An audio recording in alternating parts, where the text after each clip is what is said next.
Вторую операцию. Убрали матку. Потом после этого хотели кровь остановить, сделали третью операцию. Тоже не могли остановить. Говорили, что кровь у нее не свертывается. Они нам сказали, чтобы мы купили уколы. Каагол, вот это, да, за 56 тысяч. Мы купили 4 ампула.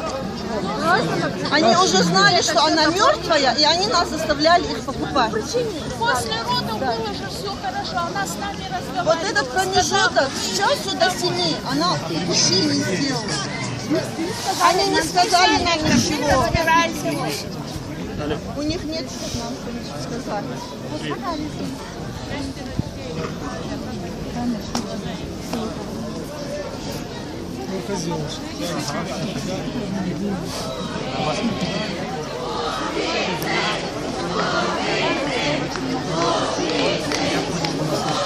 Смотри, я сейчас через пару минут начну перегонку.